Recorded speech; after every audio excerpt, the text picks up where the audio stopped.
वो पाकिस्तान के अंदर मौजूद है। अब भी हम लोग खुद ही कहते हैं पाकिस्तान के हालात बेहतर नहीं है, दुनिया तो हम पर भरोसा कर रही है।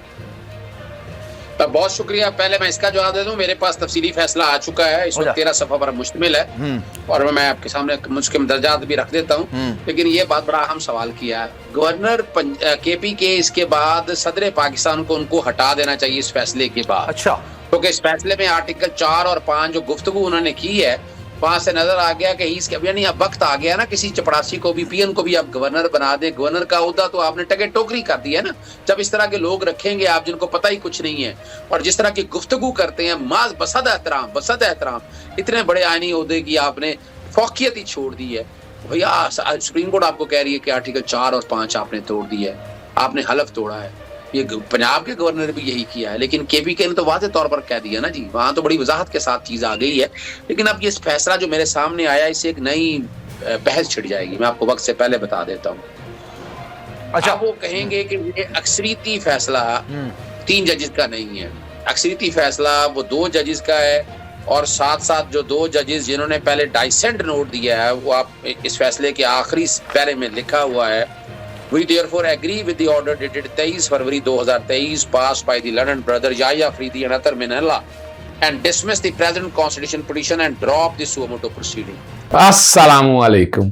मोहम्मद अज़हर सिद्दीक अपने प्रोग्राम पॉलिटिकल डायरीज के साथ हाजिर खिदमत है। पाकिस्तान तहरीके इंसाफ को खुशियाँ मनानी चाहिए क्योंकि जीत उनकी है। यानी 90 दिन के अंदर इलेक्शन लेना वो एक अलग बात है कि हालात क्या होने हैं या कैसे होने हैं वो बाद में होगा, आप देखेंगे कि चीज़ें किस डगर पे जाती हैं।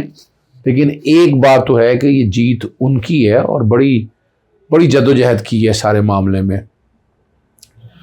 प्रोग्राम के शुरू में आपने देख लिया होगा इमरान खान साहब ने जो कहा है कि ये सारे लोग मिले हुए थे, चाहे वो इलेक्शन कमीशन ले ले, चाहे वफाकी हुकूमत ले लें, चाहे निगरान हुकूमत ले लें, या चाहे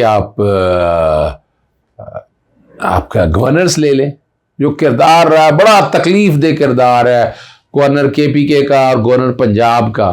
गवर्नर केपीके ने तो आइन तोड़ा है उसकी अगेंस्ट, जो कि वो तो तारीख उसने देनी थी, तारीख दे दें। अगर इंटेलिजेंट लोग होते तो पोल डे दे देते, उसके बाद इलेक्शन शेड्यूल पे आप जो मर्जी खेलते रहते, वो एक अलग इशू है। अब सुप्रीम कोर्ट के फैसले को भी अपने तरीके से ये इस्तेमाल करना चाहते हैं।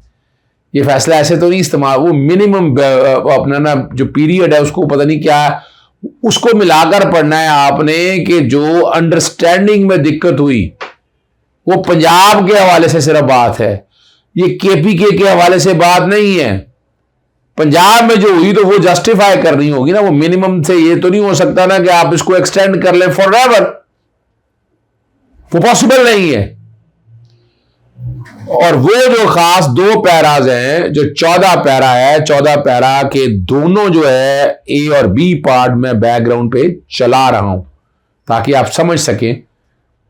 यानी उससे अगर कहा जाए कि आइन से डिविएशन हो जाए, 90 दिन से आगे नहीं जा सकते आप, मैं फिर बताता चलूं। और वहां सेक्शन 57 के तहत जो सदर का इख्तियार है उसके हवाले से भी बात हो चुकी है। मैं सुबह आइनी दरख्वास्त दायर कर रहा हूं, तौहीन अदालत की दरख्वास्त लगी हुई है जिसमें इलेक्शन कमीशन के ज़िम्मे था कि वो इलेक्शन की डेट दे और प्रोसेस सारा आगे लेकर चले, और वो फ्रैक्टिफाइड तो हो गई है, तो सामने आ गई आपके। लेकिन चीज़ें तो अब वजाहत के साथ सामने है ना। आप जैसे जवाब सन के पास लगी हुई है, साथ साथ ही जो है ना सुप्रीम कोर्ट के फैसले के बाद जो है ना वो इलेक्शन कमीशन ने इजलास किया और मेंबरान जो हैं चीफ इलेक्शन कमीशन और मेंबरान इलेक्शन कमीशन और सेक्रेटरी इलेक्शन कमीशन ने शिरकत की, सुप्रीम कोर्ट के फैसले पर ब्रीफिंग दी। पंजाब और खैबर पख्तूनख्वा इलेक्शन के हवाले से मुशावरत हुई। सदर मुमलिकत और गवर्नर खैबर पख्तूनख्वा से दोबारा मुशावरत का फैसला, और आज फिर इजलास बुलाया है। आइन बड़ा क्लियर है, डेट बड़ी क्लियर है, आपको उस डेट के मुताबिक सारा का सारा काम जो है ना वो करना है। लेकिन इसको अगर आप कहें कि आप स्ट्रेच कर जाएंगे, वो स्ट्रेच नहीं हो सकेगा, बिल्कुल स्ट्रेच नहीं हो सकेगा।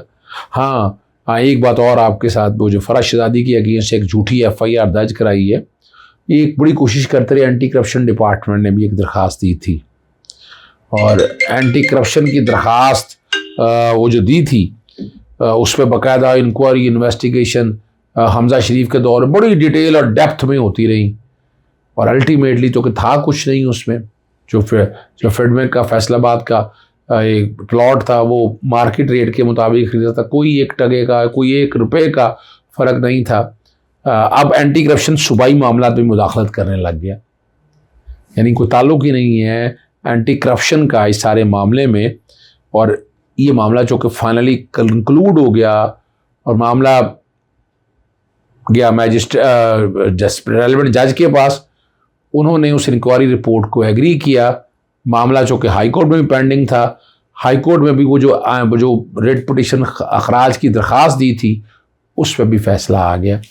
वो फैसला जो है मैं बैकग्राउंड पे चला रहा हूँ, और तफसीलात जो है ना कल मैं बाकायदा ये सारी आपको मज़ीद बताऊँगा कि ये कितना तंग कर रहे हैं, कितना तंग करते रहेंगे। चलें आगे चलते हैं। एक बड़ा अहम है, वो लार्जर बेंच है जो इमरान खान साहब की मुबीना बेटी का जिक्र करते हैं कि कागजात नामजदगी में ज़ाहिर ना करने पर नाअहली की इसकी समाअत हुई। मुतफरक दरख्वास्त पर चीफ जस्टिस जनाब जस्टिस आमिर फ़ारूक, जस्टिस मुहसिन अख्तर क्यारी और जस्टिस अरबाब मोहम्मद ताहिर जो है इसकी समाअत कर रहे हैं। इमरान खान के वकील वहाँ पेश हुए, additional attorney general Munawwar Iqbal Dugal पेश हुए, और साजिद ने एक और वकील तब्दील कर लिया। बड़े महंगे वकील कर रहा है, पैसे पता नहीं कहाँ से आ रहे हैं इसके पास। अब हाँ जनाब जस्टिस जब साबिक जज हैं जस्टिस रिटायर्ड हामिद अली शाह साहब को वकील कर लिया जी। और PTI रहनुमा जो है ना, कई रियाज फतियाना, सीमी एजदी, शानदाना गुलजार और बहुत से लोग अदालत के अंदर मौजूद से। और सलमान अरसल भट्ट का बताया जी दिल का आर्जा है, और इस पर हामिद अली शाह ने कहा जी मैं केस करूँगा। हमने अदालतियों को नादरा को दरख्वास्त दी थी मगर मुस्तरद हुई। ये सलमान का मुलाजम था। ये बायोमेट्रिक सिस्टम का मसला मुख्तलिफ जगहों पर होता रहता है। चीफ जस्टिस साहब कहते हैं पिछली बार नादरा ने कहा था, इस बार हमारी दरख्वास्त जो है ना जी, इस बार फिर हमारी दरख्वास्त मुस्तरद कर दी।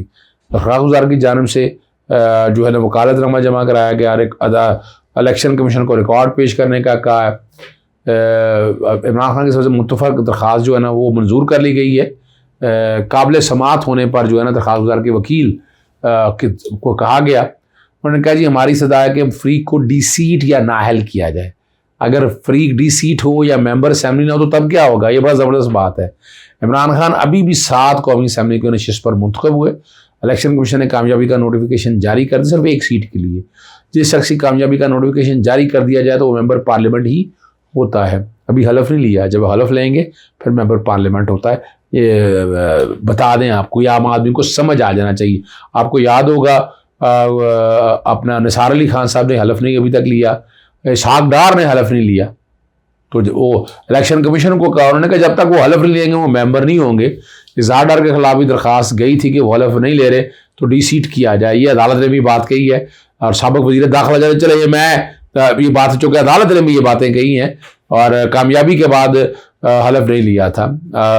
और इसहाक डार केस का फैसला भी अदालत जमा कराने की हदायत जारी कर दी है। और जो वकील हैं हामिद अली शाह, उन्होंने पाकिस्तानी और भारतीय सुप्रीम कोर्ट के फैसलों का हवाला दिया गया, और वो उन्होंने अपने एक फैसले का भी हवाला दिया। क्या 3 साल रहने वाला सेनेटर के लिए हलफ लेना ज़रूरी है और वो कब होगा, ये वकील ने बताया है। हलफ पार्लियामेंट में ऑफिशियल जिम्मेदारी की अदायगी के लिए ज़रूरी है। जब किसी मेंबर की कामयाबी का नोटिफिकेशन जारी हो जाए तो उसको मुराद मिलना शुरू हो जाती है, पर इमरान खान तो यहाँ कोई नहीं मिली। इलेक्शन कमीशन दरख्वास्त गुजार के वकील के उठाए गए नुक्ते पर भी आगाह करना है, और इमरान खान ने कागजात नाज़मी का दुरुस्त मालूमात फराहम नहीं करने की, ये भी इलेक्शन कमीशन से पूछा गया है।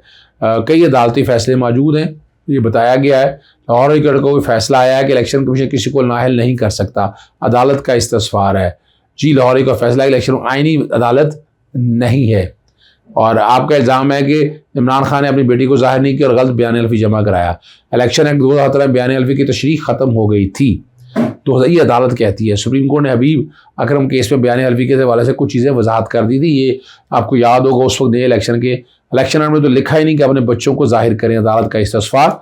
सेक्शन 137 में लिखा गया सासे और जाहिर ना करना होगा। ये वकील इलेक्शन कमीशन है, ये लाइबिलिटी को जाहिर करता है। इलेक्शन एक्ट में गोशवारों से मुताल्लिक़ गलत बयानी करने पर सज़ा मौजूद है। ये वो बात हो रही है, ये बैकग्राउंड पे चल रहे हैं, ये सेक्शन 137 भी चल रहा है। अगर गलत बयानी की होगी तो 167 में इस्तगासा होगा, करप्ट प्रैक्टिसेस में 170 के अंदर वो सज़ा होगी, और वो सज़ा अब होगी तो उसके बाद बारे मामले देखे जाएंगे। इसका तो मतलब है जिस इलेक्शन में कागज नामजदगी होगी उस इलेक्शन को चैलेंज करना होगा। अब इलेक्शन एक्ट में कहा गया कि गलत बयानी करने को 137 में करप्ट प्रैक्टिस करार दिया जाएगा। ये वकील इलेक्शन कमीशन के आप दलाइल शुरू होंगे। 137 एक्ट के तहत हर मेंबर असेंबली ने अपने गोशवारे जमा कराने होंगे। 21 जून 2007 को स्पीकर कौमी असेंबली की जानिब से इलेक्शन कमीशन को रेफरेंस आया था। स्पीकर कौमी असेंबली की जानिब से ये इल्ज़ाम लगाए गए थे। अदालत का वकील को टेरियन वाइट केस से मुतालिक तमाम रेफरेंस रिकॉर्ड पर लगाने का हुक्म दे दिया। मेरे मुवक्किल के खिलाफ दरख्वास्त काबिल समाअत ही नहीं है। सलमान राजा ने कहा मेरे मुवक्किल को NA-95 नायल करने की इस्तदा की गई है। ऐसा नहीं कहा, हमने लिखा है कि वकील किसी भी पब्लिक ऑफिस का इस्तेमाल नहीं कर सकते हैं। और दलाइल आज ख़त्म नहीं हो रहे। उन्होंने बताया कि काफ़ी डिटेल में दलाइल देने हैं, और 61, 62 और 63 का बात होती रही। क्या ये मामला इलेक्शन ट्रिब्यूनल में गया जिसके सवाल जी ये इलेक्शन ट्रिब्यूनल में गया था, मगर कोई ख़ास फैसला नहीं आया। हमारे सामने नवाज शरीफ का फैसला भी मौजूद है। अगर ये कहा जाए कि बयानी अल्फी गलत थी, मगर सुप्रीम कोर्ट के फैसले में चीज़ें वाज़ेह हैं, अदालत को इतना सिर्फ बताएं कि गलत बयानी जमा कराने पर सुप्रीम कोर्ट के फैसले की तनाज़ुर में क्या नताइज आ सकते हैं।